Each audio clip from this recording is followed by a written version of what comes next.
નમસ્કાર અને આભાર અને જ્યાં જુઓ ત્યાં નવસારીમાં હવે ભ્રષ્ટાચાર એમ કહીએ તો ખોટું નથી।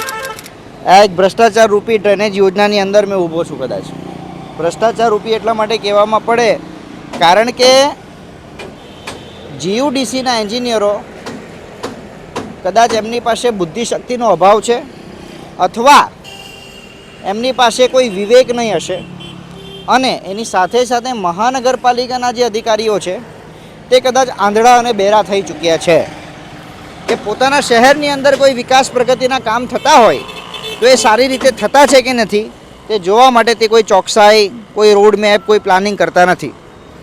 કાલિયાવાડીથી ગ્રીડને જોડતી આ જીયુડીસીની વરસાદી ગટર યોજના છે। આ ગટર યોજના કશે બને છે, કશે અટકે છે, કશે બને છે, કશે અટકે છે। અહીં હાલ શું પરિસ્થિતિ છે તે હું તમને બતાવું છું।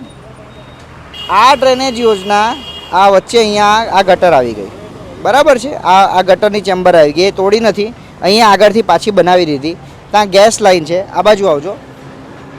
જીઈબીનો થાંભલો ઊભો ને ઊભો છે। હવે આપણે હંમેશા મહાનગરપાલિકા પર દોષનો ટોપલો નાખીએ પણ જીઈબી પણ એટલી જ જવાબદાર છે। આખી આ ડ્રેનેજ નખાઈ ગઈ છે, જીઈબીએ પોતાના થાંભલા ખસેડવાની કોઈ કામગીરી કરી નથી। મહાનગરપાલિકાએ જૂના ડ્રેનેજ કનેક્શનોને કેવી રીતે આમાં મિક્સ કરવા તેનું કોઈ આયોજન કર્યું નથી। એના લીધે આ આખી ડ્રેનેજ ડિસ્ટર્બ બી થાય છે। બીજું, જીયુડીસીના ડ્રેનેજના કામમાં પણ કોઈ એટલે કોઈ। હવે વિચાર કરો કે આ જ્યારે બનતું હતું આ ઉખાડ્યું નહીં ને અહીંયા સુધી આ લાઈન ઠોકી દીધી, શું અહીંયાના કોઈ કોર્પોરેટર જાગૃત જ નથી? અહીંયાના સ્થાનિક નિવાસો જાગૃત જ નથી? કોઈને કોઈ પડેલી જ નથી? અધિકારીઓ, કમિશનર, મેયરશ્રી।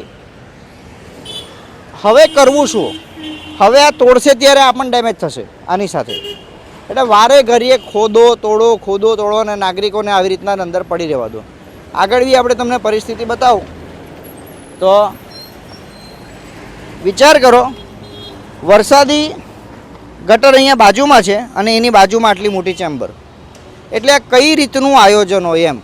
દરેક ટેન્ડર પ્રક્રિયામાં, વિકાસ કામોમાં લખેલું હોય કે એન્જિનિયરોએ, સ્થળ નિરીક્ષકોએ પોતાના વિવેકનો ઉપયોગ કરીને આ બધી કામગીરીઓ કરવી, તો આ કઈ રીતની કામગીરી થાય છે? અને હવે વરસાદ તો 2-4 દિવસમાં પડવાનો છે, આગળ પણ એ જ પરિસ્થિતિ છે। ડીજીવીસીએલે પોતાના થાંભલા હજુ સુધી ખસેડ્યા જ નથી। હવે આ થાંભલા ખસેડતી વખતે તૂટવાના છે અને તૂટશે એટલે બીજી બધી મગજમારીઓ આવશે, પાછું તોડકામ કરો। કોઈ પણ રીતનું વ્યવસ્થિત કામ નવસારીમાં જો થતું હોય તો 5 કામ ગણીને મને બતાવજો। આભાર।